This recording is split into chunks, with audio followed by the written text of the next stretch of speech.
appreciate everybody being here. I've sat back there for 5, 6 years, and haven't said a whole lot as far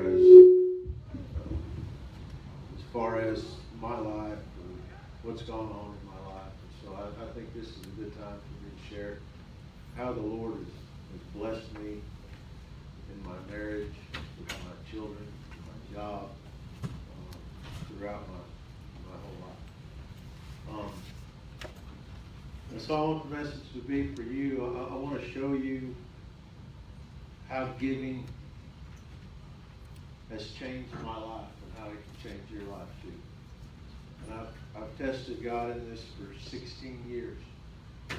For 16 years. And I think if it was a fluke or if it was by coincidence of how my life's been blessed and how my family's life's been blessed, that I would know that. Amen. And so, I'm going to show you how to open the blessings up over your life. Not only over your money, but over your family, over your jobs, over everything that you do.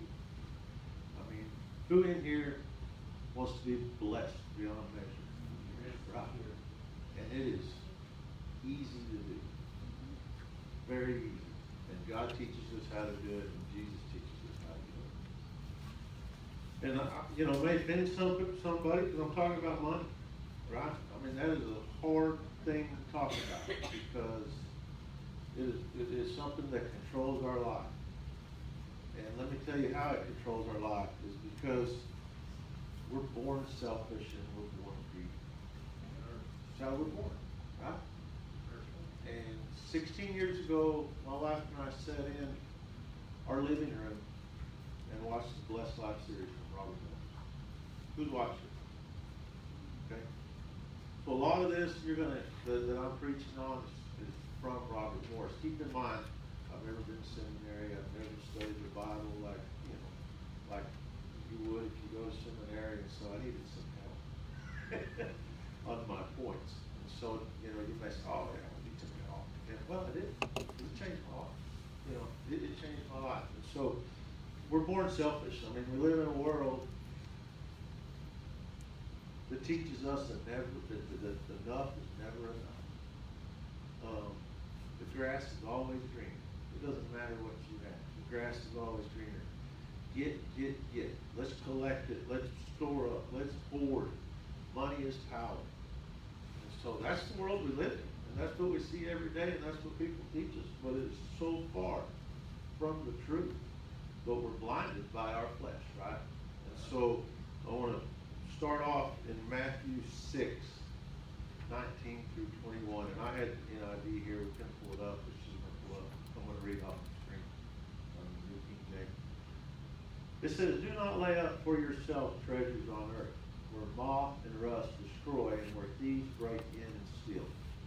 But lay up for yourselves treasures in heaven, where neither moth nor rust destroys and where thieves do not break in and steal." This is the most important part. For where your treasure is, there your heart will be also. This happened to me this week. We own some rental properties in Borger. Had somebody break it. But you know what? My treasure's not in those properties, right? They stole some stuff. I went over there. Oh yeah, they sent everything. They stole some TVs, some air conditioners. I went over there, met the police, locked it up. Didn't think much more about it because that's not where my treasure is, right? Amen. I've put my life for 16 years, tried to put my life in order according to what God wants me to financially. So it did not bother me that much.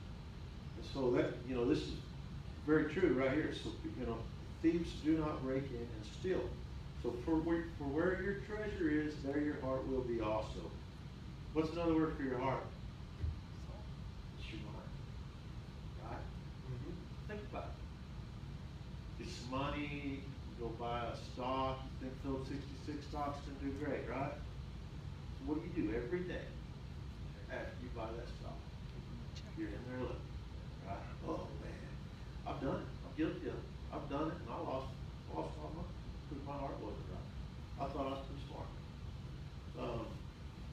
you know, this one's kind of funny. So your buddy gets the new camper, right? Man, I'd like to have a camper like that. I'd like to go camping with my family. Let's go buy one. So you go buy one. Not saying camper's bad, right? But you gotta think about the whole picture of it. Cause I got two campers. Old ones, but I got two campers. So what happens? You go get the camper. Dang, my truck's not big enough. Pull that camper. Go get me a new truck. Alright? Get home. I really don't want to get held on. I gotta do something. Store it under, or this justifies me to go look for a new house. But before you know it, you've got 3 more payments, and you only camp once a year. Right? Who does that happen to? How many people have you seen that happen to, right? Not saying that's bad, but I'm saying you gotta understand, you know, what you're doing with your money. And basically, if you want to be a slave to debt, a slave to, you know, what your treasure is in your heart. So, I mean, I just kind of wanted to start with that. You know, I talked a little bit about the grass is always greener. The grass is always greener. And I kid you not, I was 22, 23, thought I was pretty smart, ordered me a brand new truck. Lindy and I just got married. Go down to Floyd Data, that's the place to buy them, right? Go down there, buy it, or we bought it, they ordered, went got it. I kid you not, I'm driving down the road, driving past another lot. Man, look at that nice truck right there. This one doesn't have that.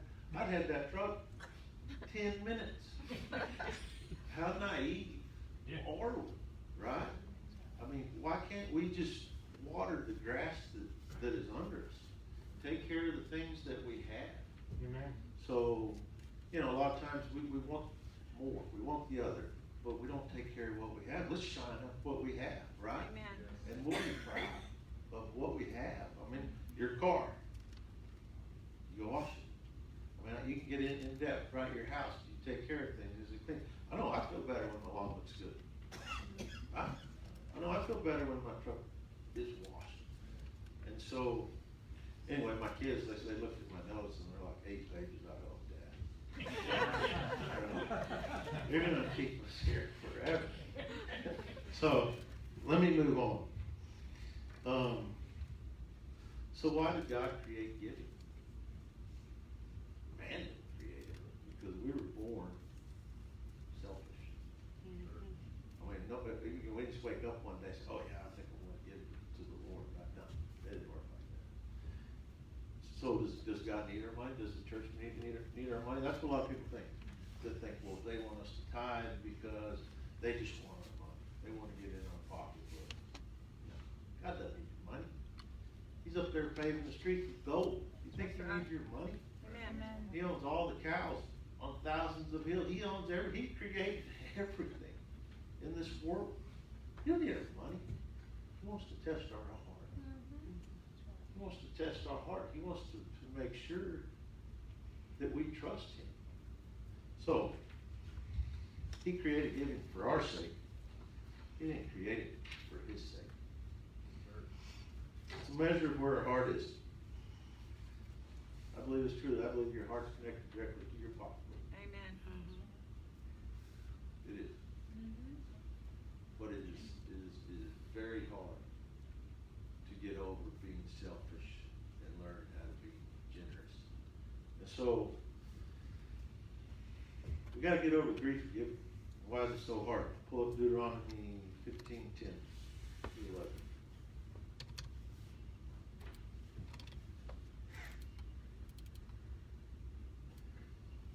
You should surely give to him, and your heart should not be grieved when you give to him.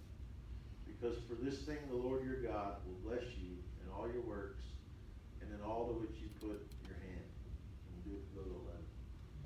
For the poor will never cease from the land. Therefore I command you, saying, you shall open your hand wide to your brother, to your poor and your needy, in your hand.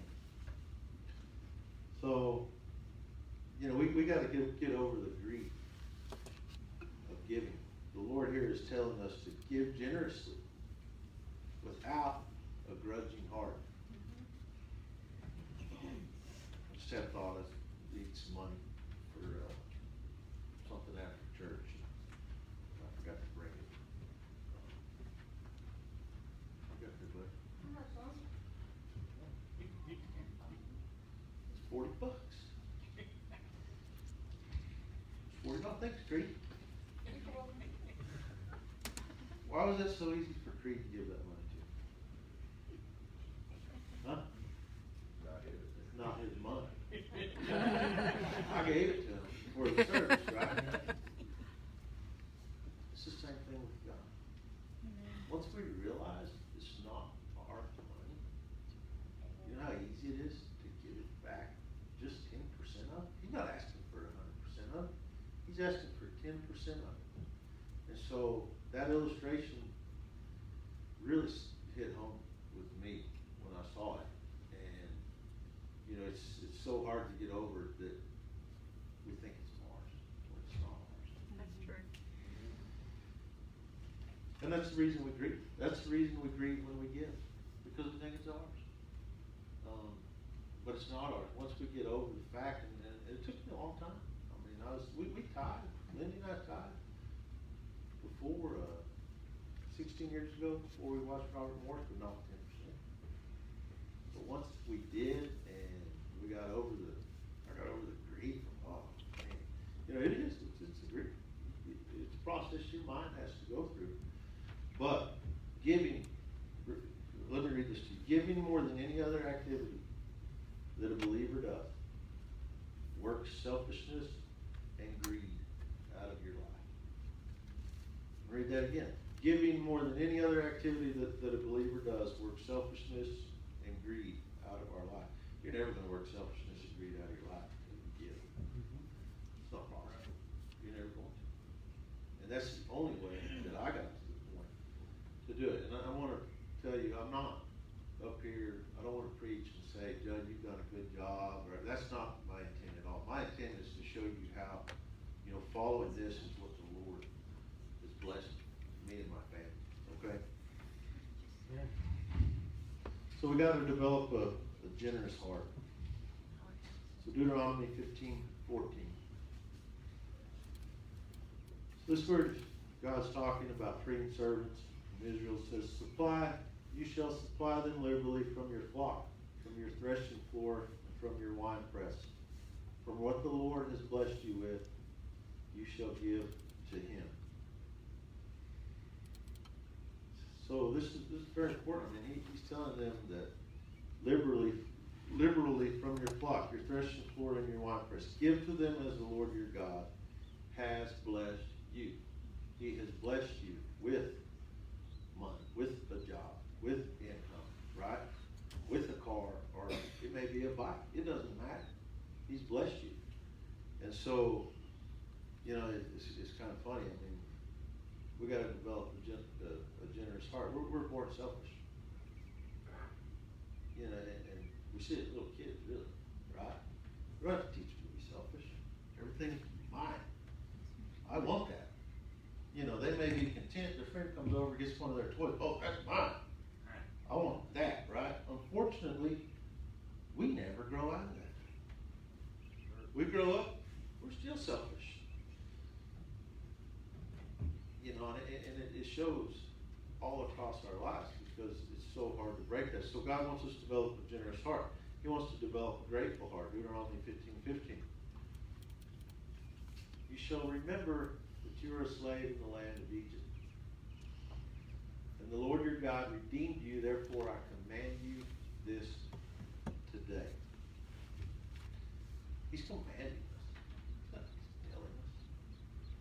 He's commanding us to be generous because everything we have came from him. We're slaves.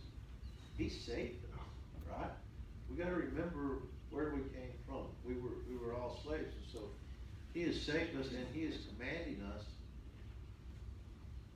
to be generous because everything that we have came from him. I'll tell you something that happened to me. So I've worked for a company called Baker Ford for 8 years. Started out as a sales rep and branch manager there now. United Rentals bought us 2 years ago. This is about 5 years ago, and I'm not talking about, Lord's just gonna bless you financially, he's gonna bless your family, he's gonna bless everything that you do, right? And so, we were basically the only person in town. I mean, we had the market cornered, up here, and I had a competitor move in, right across from one of my largest, customers, right across the street. And I'm like, this is not good, this could be devastating to our business. I mean, they brought in the shiniest equipment, they brought in millions of dollars worth of equipment, and right across the street, it was from Valero, one of my largest customers, and I'm thinking, how am I gonna compete against this? I mean, they just gotta go across the street, there's equipment, I've lost, right? I started praying. So Lord, I know you're in control, I need your help. Because I'm sick at night, thinking about it, worrying about it, and I need your help. And it went on for about 6 months. One morning I woke up and I had a text from, I knew a lot of people out there, and they said, Judd, they're rolling it up. I said, do what? Well, I called, talked to him. He said, they're rolling it up. He's like, they never got in. 6 months being across the road, those folks out there never would do business with them because they trusted where they did business, and I believe it was due to the Lord. Amen. I know it was from the Lord, because that just doesn't happen. That's not by accident, right? That they rolled up, spent millions of dollars mowing, demowing. They rented the land from Valero that they were on. And so it doesn't just happen. I mean, things like that will happen in your life that are unexplainable when you follow this principle. And so God wants to be first, right? If God is first, everything will come in order in your life. I'm not saying there's not going to be tribulation. There's going to be problems, right? But it's going to be a lot easier to deal with when your finances are in order, when your marriage is in order, when your kids are in order. Take, for example, I'll go back to those apartments. Now, if that was my only income, or if that was where my treasure was, and they stole that stuff, and I didn't have money, I'd be, oh man, what am I doing? I gotta get some air conditioners, some TVs, it would have been a big deal for me. What? It's like, look, because I feel like the Lord's allowed me to put my life in order. No meaning will I ever arrive, or any of us ever arrive, right? I mean, we always have work to do, but that doesn't give us an excuse not to work in the right direction.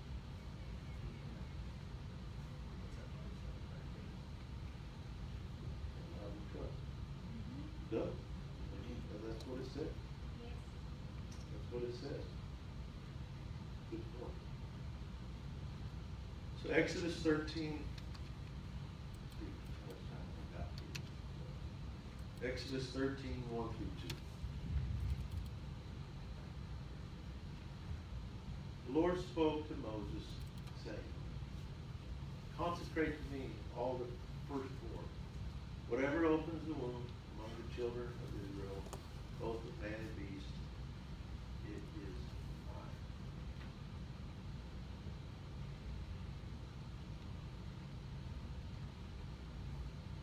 And 12, let's see. Which one? We'll go to Exodus 13, 12. So I guess 12, 13. Sorry. No. But you shall set apart to the Lord all that open the womb, that is, every firstborn that comes from an animal which ye have. The male shall be the Lord. But every firstborn of a donkey you shall redeem with the lamb. And if you will not redeem it, then you shall break its neck, and all the firstborn of man among your sons you shall redeem. So the firstborn must, and this is real important, this gets a little bit complicated, it's even complicated for me to understand. So so the Lord's telling us to bring in the firstborn lamb.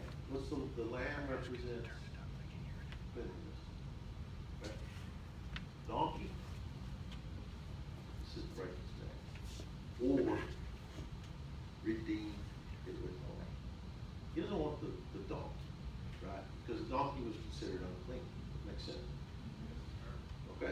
So lamb's clean, donkey's unclean. The lamb is Jesus. Okay? We're the donkeys. We have, this is very important, so God is tied, is Jesus. Makes sense?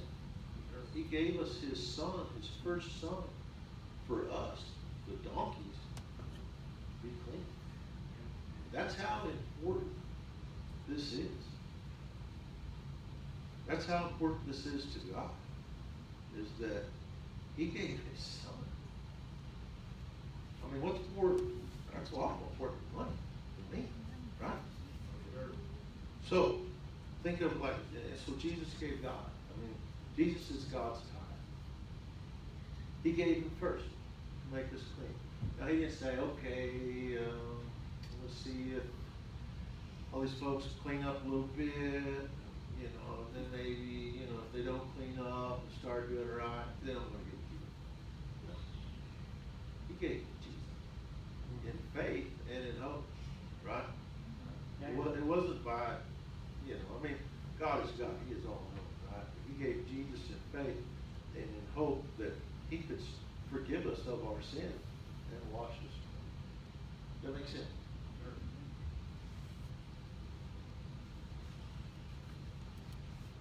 So that's why first is so important. You didn't tell them, hey, let's have, you know, you can have 11 lambs. You know, give me one that's to run, you know, at the very end, that gives you all the problems, it's sick all the time.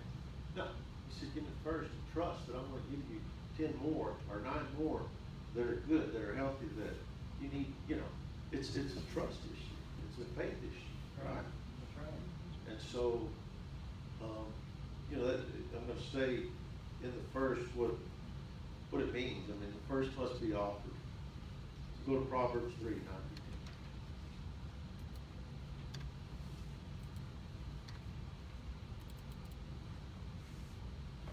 It says, honor the Lord with your possessions and with the first fruits of all your increase.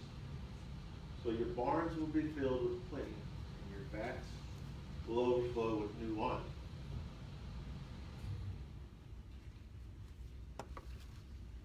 And then go to Exodus 23, 19. I'm just going to kind of jump around. This is very important on the first fruits. So the first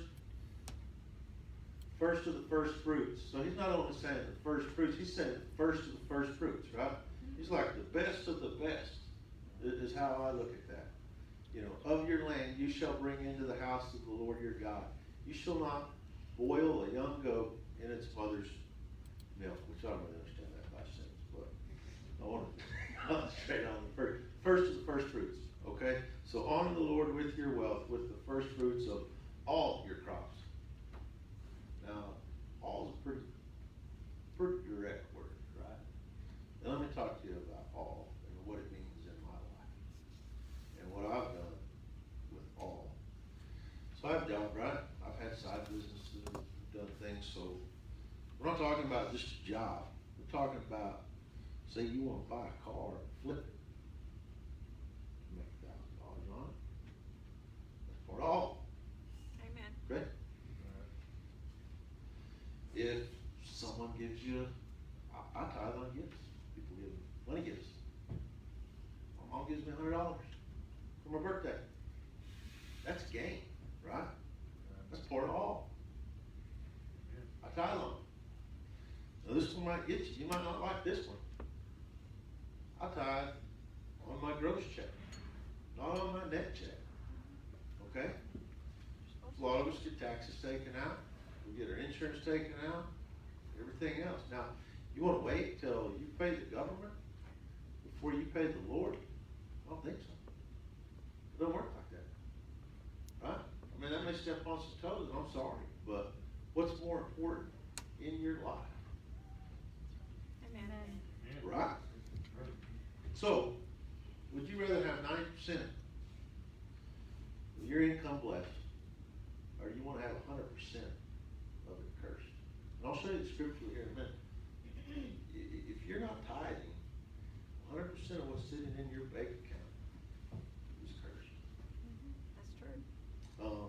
And you know what? It takes a lot of faith to give that 10%. It's not easy by any means. And I'm not asking you to do anything. I'm just showing you, right? That, hey, this is there for you if you want to open every blessing that God has over your life. This is there for you. So another thing about first, God doesn't accept seconds. So go to Genesis 4, 3 through 5. And I'll show you why he doesn't accept seconds. It says, and in the process of time it came to pass that Cain brought an offering of the fruit of the ground to the Lord. Abel also brought of the firstborn of his flock and of all their fat. And the Lord respected Abel and his offering. But he did not respect Cain and his offering. And Cain was very angry, and his countenance fell. Why was God angry? Cain didn't bring us first. Brought us. Right? God's not second. God doesn't know how to be second. He doesn't accept second. Right? He accepts first, and he expects first. It's called the preeminence of God. I mean, he is number one, right? So, does he need it? It goes back to, does he need it? No, he doesn't need it. It's showing God that he is first in your life, that you put trust in God, that he's going to take care of you.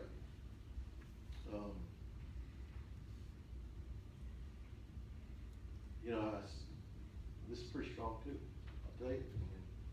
I can ask you. I'm not going to ask anybody personally, but you ask somebody, well, is God first in your life? Oh yeah, God's first in my life. I do everything. Okay, great. Let me see your bank account. I mean, you may not like that, right? But I'll tell you, it's the truth. So, because God commands that we give him the first of everything that we get. Well, Leviticus 27:30.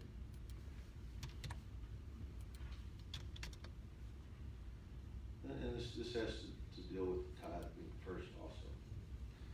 So this is it says, and all the tithe of the land, whether of the seed of the land or of the fruit of the tree, is the Lord's. It is holy to the Lord. Again, it says, and all, right? It doesn't say just a little bit, it says all. And it says tithe, which I'll tell you, the tithe is, I think it's a Hebrew word, it means 1/10. So it's not just 10% is just made up, right? Whether of the seed of the land or of the fruit of the tree, is the Lord's. It is holy to the Lord. So let me tell you how this works in my life. The creed just brought me $40, right? And this is what I've done. And this is how literal that I've taken it. And so say you do something, and this is why it's so hard to tithe, is most people say, I still have enough left over. All the time I pay my car payment, pay my credit card bill, there's nothing there. You ain't gonna have enough. It doesn't work like that. God's not gonna leave enough. And so, say I make $100. This is profit, right? So I get it. This is what I do personally. I get paid twice a month. I actually have 2 checking accounts online, and I don't have a second one set up for this, but I transfer money in accounts, right? I wake up early in the morning, sit down, have my quiet time. I know I've been paid. I go there and I transfer that money, that 10% out of my account. This is the first 10% that comes out, okay? So I know that the rest of that money in that account is blessed, right? So that means, okay, I made $100, right? Okay, what am I going to do with this money? I'm going to pay the car bill, I'm going to pay the house bill, pay the credit card bill. Oh, the kids need some lunch money. Oh, dang, the dog got sick, went to the vet, right? Well, dang, I have enough money left.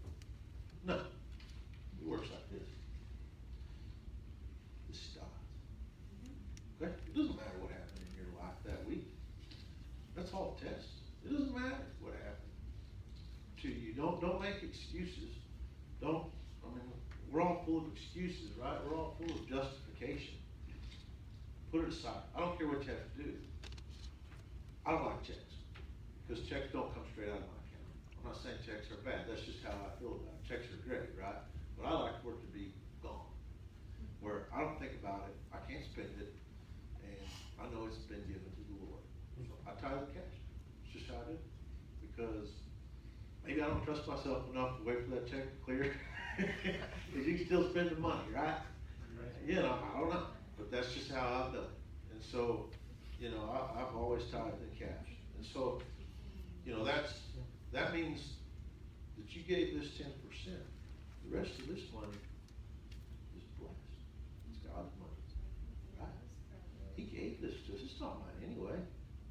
It's not mine. I didn't grieve when I gave this to him. It's just part of what God commands us to do. And so, I mean, that illustration right there really set home with me 16 years ago. I tithe, right? I tithe, yeah, for the week. And I think it was $100, you know. A little like. So tithing is a test. It's a test of what we do. I mean, that's why it's here. I mean, he tests us every time we get paid. And it goes back to, I'm not telling you, a lot of people think this church wants my money. This church does not need your money. They don't want your money. God wants your heart, is what he wants. This church doesn't need money. He doesn't want your money. He wants you to be blessed in everything you do in your life so you can bless other people, and they can bless other people, and we can grow the kingdom of God. Amen. Right? Amen. I mean, that's what it's all about, because it's hard to grow the kingdom of God when you're living your life in turmoil. When everything's upside down, you got no money, you're fighting with your spouse, you're fighting with your wife. I mean, that's one of the #1 reasons for divorce is money. How stupid is that? I mean, it's just nonsense, right? Because it's not ours anyway. So, it's a test. And it's a test every time that we get paid. And it's not a test that was created by a preacher or man. It was created by God. Amen. And it was created before the law. A lot of people say, oh, it's in the Old Testament. That's before the law, some of it before the law. We're in the New Testament. No, it doesn't apply now. Okay? So ask me this. If I go steal something, is that all right? Did I go steal it now because it was in the law before? No, it doesn't make it right. It's the same thing. Right? It's the same thing right here. So this right here, I mean, we'll go to Malachi 3, 6 through 11.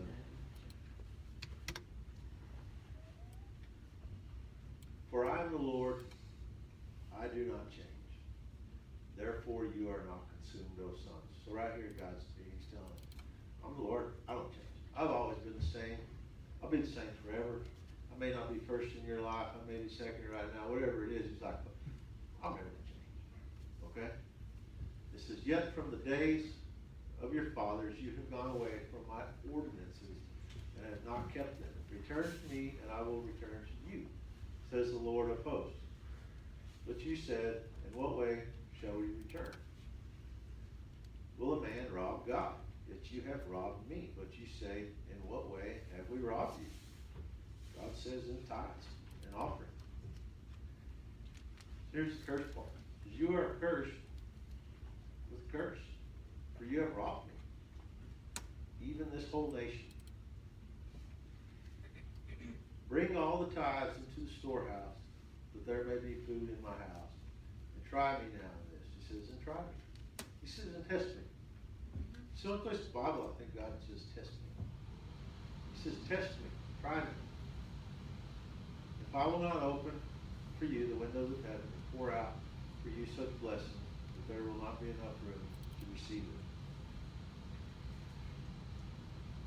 So go back to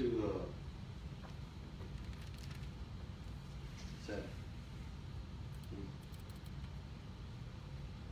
going to talk about this for just a second. It says, yet for the days of your fathers you have gone away from me. My ordinances. What's an ordinance?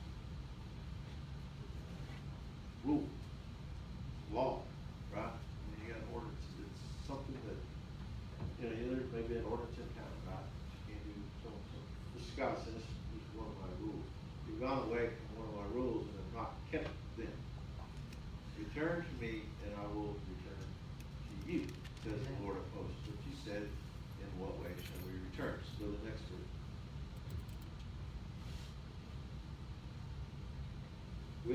Will a man rob God? Answer the question, yes. We will. Yet you have robbed me. But you say, in what way have we robbed you? They don't understand, right? So how have we robbed them? The tithes and all. So you are cursed with the curse, for you have robbed me, even this whole nation. So about the curse, I don't know about you, but I don't want to be cursed. And I know, we may say, well, Jesus, he died for sins. He came back, lifted the curse. I understand that. But that doesn't mean that we still don't have, that doesn't mean that it's right not to do it, right? That doesn't mean, to go back to my illustration, that stealing every day, even though I say, Lord, please forgive me, I'm sorry that I steal, I hope I don't do it again tomorrow, that it's all right. No. The curse is a consequence of your inaction. Okay? It's a consequence of not doing what he has asked us to do.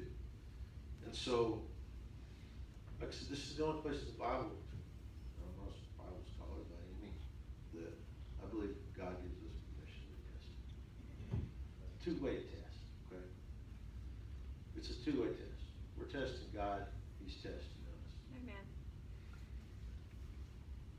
So I did tell you the word tithe, it is a Hebrew word, it means 1/10.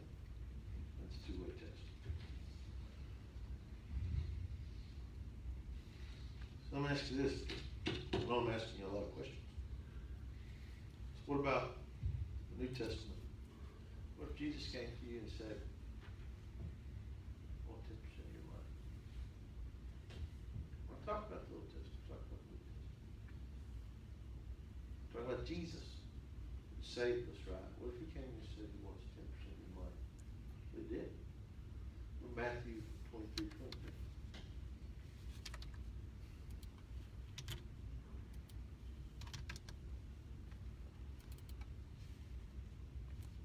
Woe to you, scribes and Pharisees, hypocrites, for you pay tithe on mint and anise and cumin, and have neglected the weightier matters of the law, justice and mercy and faith. These you ought to have done, without leaving the others undone. This is in red. This is Jesus saying this, right? This is in red in the Bible. And so you read this, he says, these you ought to have done. He's talking about the second part. He's talking about them, you pay the tithe and have neglected the weightier measures. He's talking about the weightier measures of the law. He says, these you have done without leaving the others undone. He's talking about without leaving your tithe and your giving undone. And so he's telling us right here how important it is, for us to tithe.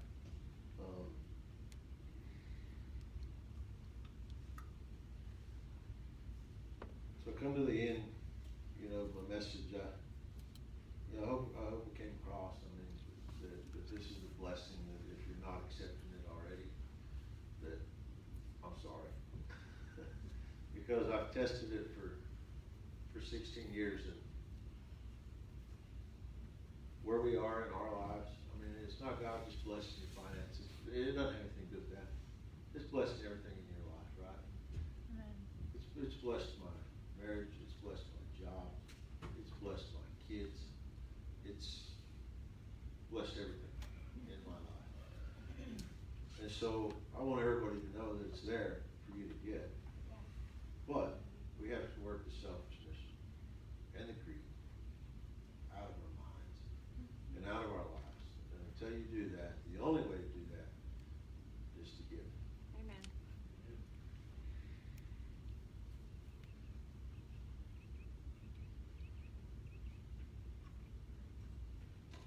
Tithing does three things. It removes the curse, number one. It rebukes the devourer. Curses the devourer. Right? Just say, Satan wants you tithe. He wants to be blessed. He wants you to be running around here to there and everything's broke. I'm not saying things aren't gonna break, right? They do. I found that the more I have, or the more I try to get, the more junk I gotta work on all the time. Seriously. And I didn't realize that until I was pretty deep into it. God, I'd like to have that and get it. Oh, it's broke. I fixed it. I gotta spend more money on it, right? And I'm not telling you things aren't gonna break, because that's a test of the test. Things are gonna break. Things happen. Things aren't perfect. Your new truck's gonna get wrecked. It's gonna hell while you're at the movies, right? And if that's where your treasure is, yeah, it's gonna tear you up. But you know what? It's a truck. Who cares? It doesn't matter. That new shiny car you got, it's gonna get scratched on. It's gonna get a ding on. You know, your new house is, don't flood. Stuff happens, right? And I'm not saying that, God's saying that's not gonna happen to you in your life, because it is. But that's a test. And if your life is in order already, it's not that big of a test. Because you're like, well, Lord, it's yours. You know, my mind hopefully is in the right place, and I've stuck a little money back, and I'm able to take care of it, right? So, one misconception that I don't want you to, you know, a lot of preachers preach, well, you give, give. I'm gonna give, you know, you give, and oh, you're gonna get it back. No, I mean, that in itself breeds selfishness, right, in our mind. Yeah. And that's the total opposite. You don't give to get. You give because God said He was gonna bless you. He says that it is mine, and it's not yours in the first place. Okay? So once we get over that, and He will, and He, you know, I'm not talking about blessing your finances. I'm talking about blessing your whole life, blessing everything that you do. That's right. You may be at the lake and the fish just start jumping on your hook. It happened to us at Lake Texoma a few weeks ago. I'd never seen anything like it. I kid you not. The fish, the only way not to catch fish is not to throw a hook out there, then, you know, you have to bait on it. I mean, that's how the Lord blesses us, right? In ways not just financially. He blesses us He's blessed my family so much. We've got horses for free. Creek needed a new saddle. Wood came up. Hey, I got this saddle. Kids outgrew it. Think it'd be good for you.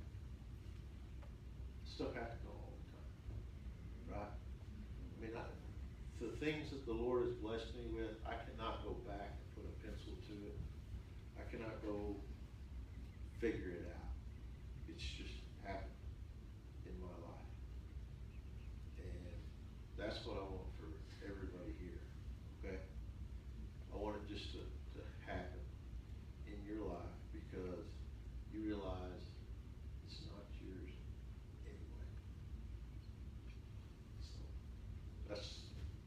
that's my message, so I didn't go past 12 o'clock.